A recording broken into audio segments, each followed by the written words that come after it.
C'est parti pour le message de la semaine. Cette semaine, je te demande de t'arrêter et de te poser la question quelle réponse que tu cherches à travers ce tirage-là. Donc, quand la carte va sortir, en temps normal, il y a une réponse que tu cherches.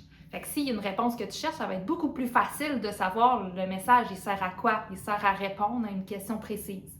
Si tu n'as pas d'idée, il n'y a rien de spécifique que tu veux demander, tu peux tout simplement te dire qu'est-ce que mon âme a besoin de me dire aujourd'hui. Moi, c'est la phrase que j'aime le plus, à vrai dire. Avec le temps, j'ai même réalisé qu'avoir des questions trop spécifiques, généralement, ça nourrissait des peurs.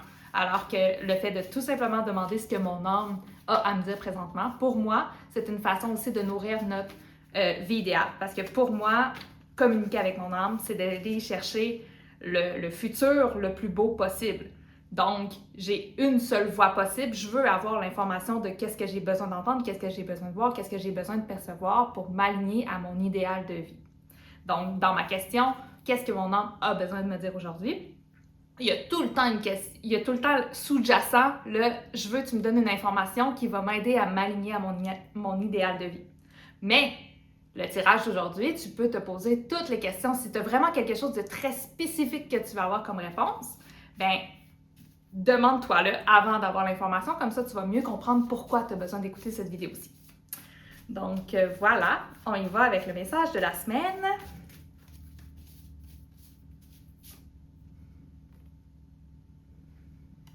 Donc, on a quoi? C'est le moment d'arrêter de douter de ton ressenti. C'est le moment d'arrêter de douter de ton ressenti. Ça, c'était vraiment une phrase qui peut avoir plusieurs significations différentes parce que le ressenti, c'est quelque chose de très vague. C'est quelque chose aussi qui est beaucoup nourri par notre instinct de survie, qui est beaucoup nourri par nos blessures du passé, qui est beaucoup nourri par notre trauma. Puis là, tu entends une phrase comme « c'est le temps d'arrêter de douter de ton ressenti », mais quand tu repenses à la vie en général, on a l'impression que les gens qui écoutent le plus leur ressenti, souvent, c'est des gens qui vont prendre des décisions impulsives, des gens qui vont faire des choses qu'ils ne devraient pas faire, des enfants, des adolescents, bref, qui manquent en quelque sorte une certaine maturité. Alors qu'en fait, est-ce que c'est réellement ça? Ma vision du ressenti, c'est une vision qui mature avec le temps. Ce qui veut dire que ton ressenti initial, ça se peut qu'il soit pas bon. Mais là, on a une carte qui dit « ne doute pas de ton ressenti ». C'est parce que je considère que si tu n'apprends pas à faire confiance même à ton ressenti qui est immature, même ton ressenti qui va peut-être te faire des erreurs, tu ne matureras jamais ton ressenti. Je m'explique. Un ressenti, c'est de l'intelligence qu'on va appeler émotionnelle. C'est une intelligence où on apprend à interpréter l'information. Comme l'intelligence qu'on a appris à l'école, on a appris à interpréter des données, on a appris à apprendre des connaissances. Mais notre ressenti, c'est la même chose. Il a besoin d'être développé. On a besoin de développer cette finesse-là, d'être capable de l'écouter. Mais si on n'apprend pas à y faire confiance, on ne l'écoutera jamais. La minute où tu essaies de trop analyser avec la tête, automatiquement, tu es en train de douter de ton ressenti. Moi, par expérience, plus que j'apprends à enseigner l'intuition, plus que j'observe les gens avec leur ressenti, j'en suis arrivée à une conclusion simple. Initialement, dans tout ce qu'on fait dans notre vie, il y a ce qu'on va appeler un sentiment de fermeture ou d'ouverture. Ce qui veut dire que ton cœur, ce qui est la direction directe avec ton cœur va s'ouvrir instantanément. Dès que tu arrives dans une pièce, dès que tu as un projet intéressant, dès qu'il y a quelque chose qui fait vibrer ton cœur, qui fait vibrer ton âme, ton cœur, lui, va faire « Wouah! » Puis là, aujourd'hui, c'est de celui-là que je te parle. Parce que la minute où ton cœur s'ouvre, puis te dit « Go! » Ça, là, on s'en va vers là. Il y a des grosses chances que ça dure une fraction de seconde. Parce qu'après ça, le cœur risque de se refermer parce que là, cette ouverture-là va avoir créé à l'intérieur de nous une recirculation d'énergie. Et cette recirculation d'énergie-là va aller frapper ce que moi j'appelle des nœuds émotionnels, ce qui veut dire des blessures, des traumas non guéris qui datent de notre passé, qui fait en sorte que maintenant on se protège de la vie. On se protège des choses qui nous intéressent vraiment parce qu'on ne veut surtout pas ressentir ça à nouveau. Mais le problème avec ne surtout pas ressentir ça à nouveau, c'est que ça reste pogné dans le corps. Puis là, ça fait en sorte que ce qui est pogné dans le corps, puis qu'on ne veut pas ressentir, on passe notre vie à se bâtir une vie où qu'on va aller fuir ce ressenti-là. Alors que la seule chose qu'on a besoin de faire, c'est de le ressentir.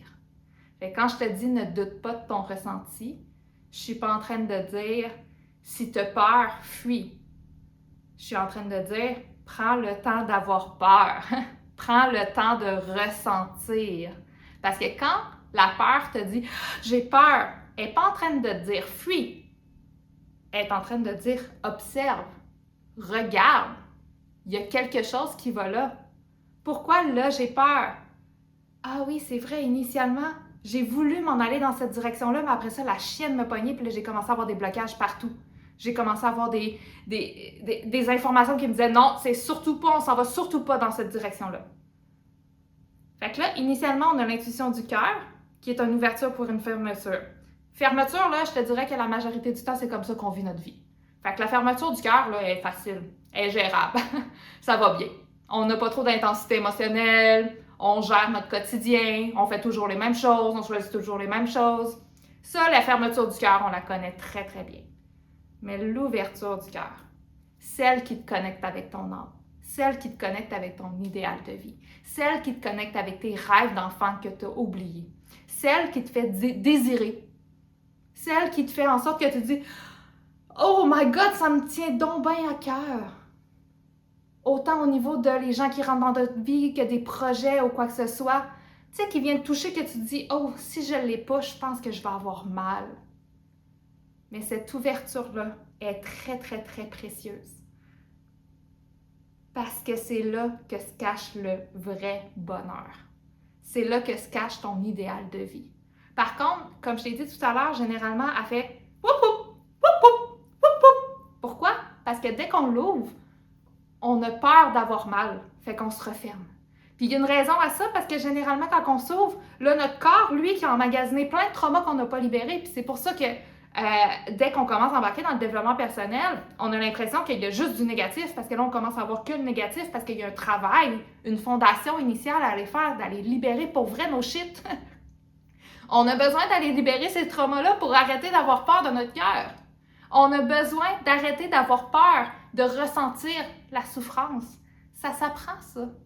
Ça s'apprend à apprendre à ressentir la souffrance. Parce que quand on n'a plus peur de ressentir la souffrance, on n'a aussi plus peur de laisser son cœur s'ouvrir et nous toucher pour vrai. T'as-tu entendu ce que je viens de dire? Nous toucher pour vrai. Faire en sorte qu'on ne soit pas insensible. Faire en sorte qu'on soit des êtres ultra sensibles qui sont capables de ressentir la vie, d'expérimenter la vie. Laisser les gens rentrer dans notre bulle, dans notre intimité, rentrer en nous. Mais ça, il faut avoir un cœur ouvert pour ressentir, pour pouvoir juste ouvrir les œillères sur « Oh, la vie peut être aussi ça ». C'est quoi ta relation au rêve? Si jamais, pour toi, la vie, tu as l'impression d'avoir déjà accompli ce que tu as besoin d'accomplir, puis il n'y a pas vraiment plus, je t'annonce que ton cœur est complètement fermé. Parce que la vie, c'est pas ça. La vie, là, c'est éternellement... Il y a un rêve qui est atteint, il y en a un autre qui apparaît, puis il y en a un autre qui apparaît, puis il y en a un autre qui apparaît. Puis ta vie, elle devrait devenir de plus en plus exceptionnelle. Parce que plus que tu avances en âge, plus que tu maîtrises la vie, plus tu devrais maîtriser le processus créatif derrière, le fait de vivre dans la matière, tes rêves d'enfant, tes rêves que ton cœur te dit « Go ». Fait que là, je t'ai dit initialement, le cœur qui s'ouvre, qui se ferme. Après ça, dès que le cœur s'ouvre, le corps, il commence à paniquer, puis il fait comme « Oh my God, si on s'en va dans telle direction, il va falloir que je ressente ça, que je ressente ça, que je ressente ça. » Puis ça, je sais ce que ça ressent parce que je l'ai ressenti dans mon passé. Puis dans mon passé, ben, j'ai pas été jusqu'au bout. Fait que là, on s'arrête. Oh! Je ressens des choses. Qu'est-ce que je fais avec ces choses-là? Une carte comme... C'était quoi déjà? C'est le moment d'arrêter de douter de ton ressenti. Dès que la peur est là, il y a tout le temps un trauma. Ou une vraie de vraie peur, mais je te dirais que 98% du temps, c'est juste des traumas émotionnels qu'on n'a pas digérés enfant, puis qu'on revit éternellement. Fait que, encore une fois, ce ressenti-là, il ne faut pas y douter. Il est associé à quelque chose de négatif. Fait que ça, il n'y a pas de doute là-dessus.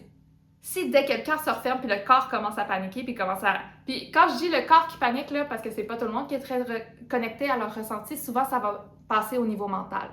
Quand le corps commence à paniquer, on va commencer à avoir des obstacles. On va commencer à avoir des raisons de ne pas rêver. On va commencer à avoir des raisons de dire que ça ne peut pas être pour moi, que je ne mérite pas ça. Tout ce qui sort de ta bouche de manière négative, là, ou que tu te dis « Non, ça n'arrivera pas ». Là, c'est ton corps qui est en train de dire « Ça n'arrivera pas parce que j'ai une blessure que je ne veux pas aller voir ». Mais ça, c'est des compétences qu'on peut développer. C'est ça que j'ai aimé dans comment j'ai créé Magie Idéale, c'est que Magie Idéale a 2 fonctions. Premièrement, la fonction d'être capable de te reconnecter à ton cœur, à tes rêves d'enfant, t'apprendre à rêver pour vrai sans te refermer à la vie, mais d'un autre côté, d'être capable de dire oui à tout ce qui va arriver en chemin. D'être capable d'aller chercher les compétences pour faire en sorte que tu traverses chaque souffrance. Parce que ce qui est drôle avec la souffrance, c'est qu'on considère, pour l'instant, c'est notre mental, c'est notre cerveau. Ça vient vraiment du cerveau, là, ce qui veut dire que sous hypnose, on est capable de faire en sorte que je te fasse mal au bras puis tu ressentes rien, OK? Fait que la minute où tu analyses comme étant souffrance, ça a été appris. C'est ton cerveau qui dit ça, danger. Mais la majorité du temps, le ça, danger, c'est juste des émotions, là. C'est rien d'autre, c'est juste des émotions. Puis, ces émotions-là, ils ont des choses à nous apprendre. Chaque trauma non libéré cache un apprentissage de vie. Cache quelque chose que derrière, une fois que tu vas avoir appris ça, tu n'auras plus besoin de souffrir. Je vais aller un peu plus dans l'énergétique, là, mais ma vision de l'émotion, là, c'est généralement, quand moi je parle du chemin de vie idéal, quand je parle le fait de s'aligner à notre idéal de vie, ce que je parle, c'est qu'il y a une ligne quantique qu'on suit, qui nous traverse, vers laquelle on s'en va vers le futur, qui est sans résistance. C'est une ligne qui est pas pure, mais qui est libre. Puis pourquoi elle est libre? C'est que quand l'énergie nous traverse, notre corps, lui, il se contracte pas. Il la laisse nous traverser. Puis là, chaque contraction qu'on vit dans notre corps, dans le fond, c'est juste une peur c'est comme un apprentissage qui est déguisé en peur. C'est comme si le corps disait, quand ça circule, c'est libre. Tu sais, on va se parler souvent de haute fréquence, d'être en haute fréquence. Les hautes fréquences, dans le fond, c'est juste que ça circule plus vite. Fait que si ça circule plus vite, dès que ça circule moins vite, c'est que ça ralentit. Puis si on prend par exemple, tu apprends à jouer au soccer, je te mettrai pas sur un terrain avec des pros dès demain. On va aller sur le terrain, je vais te donner un ballon, on va commencer à dribbler, on va y aller progressivement. Pour moi, une peur, c'est que ça. Quand le corps se contracte, il est juste en train de dire « ralentis, diminue ta fréquence ». Commence à prendre le temps de voir. Ça va être plus lentement. Fait que comme ça, tu vas pouvoir développer les skills. Tu vas pouvoir développer les compétences pour qu'après ça, tu puisses augmenter le niveau. Fait que la vie, quand c'est difficile, c'est qu'il y a des choses qu'on ne maîtrise pas dans l'énergétique. On peut tout ramener à ça. Tout, dans toutes les sphères de ta vie. Tu peux toujours ramener au fait que c'est ton corps qui se détend ou qui se détend pas. Puis s'il se détend pas, il est en train de te dire « j'ai quelque chose à aller apprendre ». Fait que chaque trauma, chaque blessure, chaque blocage qui nous empêche de vivre nos rêves, qui fait en sorte qu'on s'en va pas vers l'avant, c'est tout simplement parce qu'on a quelque chose à maîtriser dans ce qui est le jeu de la vie. Le jeu de la vie, là, c'est des règles. Mais ces règles-là, tant qu'on les comprend pas et qu'on les maîtrise pas, on peut pas bien jouer. C'est comme si tu arrivais, puis l'image que j'ai eue, c'est de jouer au poker, puis là, tu arrives pour jouer au poker, puis t'arrêtes pas de perdre parce que dans le fond, tu comprends pas trop comment le jeu fonctionne. Mais à la minute où tu commences à comprendre les techniques, les stratégies, que tu commences à analyser, tu commences à faire ça, progressivement, tu prends de l'assurance, tu prends de la maîtrise, puis à un moment donné, tu vas commencer à gagner. Mais c'est la même chose avec la vie. Fait que ton ressenti, il est là pour te diriger. Il est là pour dire, va-t'en dans cette direction-là. Mais là, je vais revenir parce que la carte, c'est ne doute pas de ton ressenti. Puis le vrai blocage derrière le fait de douter de notre ressenti, c'est le mental. Puis, dans l'intuition, OK? Dès que c'est de l'intuition, ça veut dire que ton mental, lui, n'a pas toutes les données pour analyser l'information. Parce que s'il y avait toutes les informations pour l'analyser, tu n'aurais pas besoin de ton intuition. Tu me suis? Donc, chaque ressenti nouveau qui t'amène vers quelque chose de nouveau que tu n'as jamais vécu, c'est de l'intuition parce que tu ne l'as pas vécu. Donc, tu n'as pas les connaissances, tu n'as pas les compétences, tu n'as pas l'expérience pour être capable d'analyser qu'est-ce qui va se passer. Fait que si tu doutes de ton ressenti, si tu doutes de ton cœur qui te dit « va-t'en dans cette direction-là », puis que tu attends d'avoir la confirmation de ta tête, tu vas attendre le restant de tes jours. Parce que la seule et unique moment où que tu vas avoir la confirmation de ta tête, c'est quand tu vas t'avoir mis en action. Quand tu vas avoir suivi ton ressenti. Quand tu vas avoir suivi, puis tu sais, là je dis suivi ton ressenti, je parle de ton cœur qui s'ouvre, ok? Parce que la minute où on embarque dans nos émotions négatives puis que notre corps se contracte,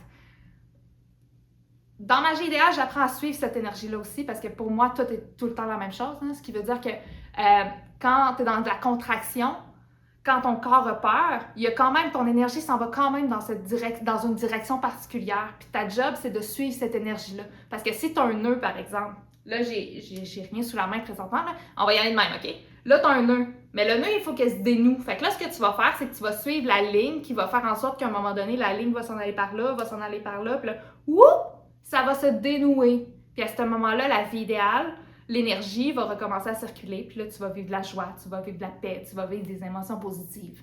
Fait qu'il faut apprendre à suivre cette énergie-là. Suivre l'énergie. Fait que là, je sais pas c'est quoi la question que tu t'es posée. Mais demande-toi pourquoi tu avais besoin d'entendre ce que je viens de dire là. C'est certain que le message aujourd'hui s'adresse à des gens qui ont quand même une certaine sensibilité parce qu'on est tombé directement dans l'énergétique. On est tombé à la racine de ce qui est la vie. Parce que tout part de ça. On est des êtres d'énergie et on expérimente l'énergie sous différentes manières différentes. Puis la vie, là, c'est pas complexe, hein? La tête rend ça complexe. Mais le cœur rend ça simple. Ouverture, fermeture, ouverture, fermeture, ouverture, fermeture. Quand c'est fermé, c'est un peu plus complexe parce que souvent, il faut essayer de comprendre pourquoi c'est fermé. Dans Amour sans condition, j'ai développé un environnement justement pour développer un sentiment de sécurité, d'aller voir pourquoi, dans le fond, qu'est-ce qui se cache derrière la fermeture. Puis généralement, c'est un manque de compétences, on n'arrive pas à se sentir en sécurité par nous-mêmes. Ça, encore une fois, je parlais tantôt de maturer au niveau de notre ressenti, mais maturer aussi en tant qu'humain, de devenir un adulte responsable, un adulte responsable de notre propre bonheur, de notre propre sécurité, de notre propre cœur. C'est à nous, dans le fond, de prendre en charge notre vie. C'est à nous de commencer à maîtriser notre vie puis décider dans quelle direction on veut s'en aller. Mais si on n'est pas drivé par notre cœur qui a envie de vivre des expériences, on va passer notre vie à survivre. Puis ça, ben, plus qu'on survit, plus que notre corps se contracte. Puis là, je te parlais tantôt de la vibration qui descend, qui descend, qui descend. C'est ça la souffrance. La souffrance, c'est que notre corps veut s'en aller, comme il veut vivre des hautes vibrations. Puis là, toi, t'es comme, on s'en va dans les basses. On s'en va dans les basses, j'ai pas encore compris. Puis, tu sais, tant qu'à parler de fréquence qui diminue, c'est comme si tu rajoutais une roche dans ton sac, tu sais. C'est comme si tu marchais, là, puis là, tu comprends pas la leçon, fait que là, tu te rajoutes une roche pour que tu ralentisses encore plus, puis tu vois. C'est comme si tu étais sur un chemin, là, puis là, devant toi, il y a une étoile, puis là, cette étoile-là, il faut que tu la vois, mais là, tu la vois pas. Fait que là, tu te rajoutes une roche pour ralentir, puis là, tu te rajoutes une autre roche pour marcher encore plus lentement, puis marcher encore plus lentement, jusqu'à temps qu'au moment, tu vas comme « Ah, il y a une étoile! » Ben oui, c'est pour ça que ça fait 15 minutes que tu tournes en rond autour du chemin, c'est parce que tu n'avais pas trouvé l'étoile. De la souffrance, des émotions négatives, c'est que ça. C'est je tourne en rond parce que j'ai pas vu ce que je devrais voir. Puis la minute où je le vois, j'en prends conscience, mon corps se relâche, l'énergie recommence à circuler, puis je m'en vais dans cette direction-là. Ça devrait être ça la vie. Que de aujourd'hui j'ai envie de faire ça. J'ai envie de m'en aller par là. On va vivre tel rêve, on s'en va à tel voyage, on va créer je sais pas trop quoi, on va faire tel projet, on va faire. La vie, ça devrait éternellement, on devrait toujours être passionné de se lever à chaque jour de notre vie, là. Le matin, on devrait être comme j'ai hâte d'expérimenter la vie. Qu'est-ce que la vie va m'offrir aujourd'hui? Qu'est-ce que je vais découvrir sur moi? Qu'est-ce que je vais ressentir?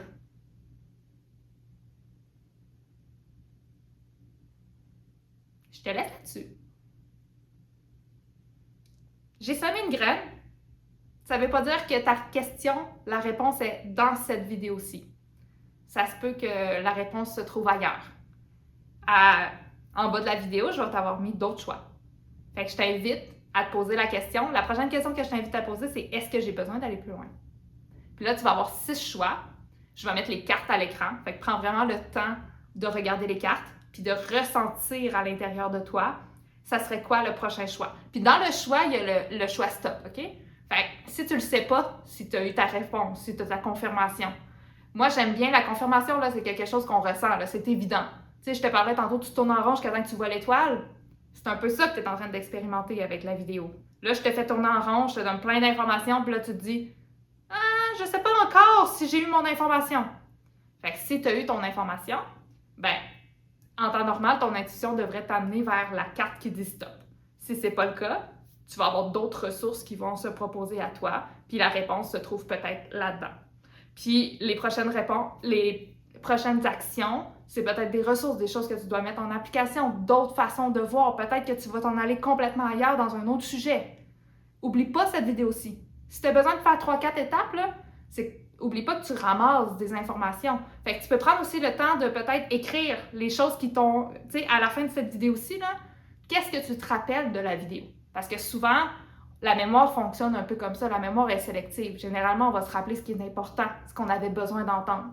Fait qu'essaye de juste te rappeler qu'est-ce qui t'a marqué dans mon discours. C'est quoi la chose, les 2 choses que tu as faites? « Oh oui! » Fait que là, note-les, puis après ça, continue plus loin. Puis continue de ramasser tes informations. Puis à un moment donné, tu vas avoir la confirmation. Tu sais, là, on dit, ne doute pas de ton ressenti. Puis je t'ai dit dans cette vidéo-ci que tu dois suivre ton ressenti. Suivre l'élan. Fait que là, c'est un peu ça. Continue de suivre l'élan, ramasse des informations, puis à un moment donné, tu vas aller chercher la confirmation mentale. Je t'ai dit tantôt, le mental, il n'arrive pas avant, il arrive après. Mais là, tu es en train d'expérimenter, de suivre ton intuition. Fait que tu es en train de suivre l'énergie. Puis à un moment donné, ton cerveau va faire « Ah oui, là, j'ai compris! » Fait que continue jusqu'à temps que tu arrives là.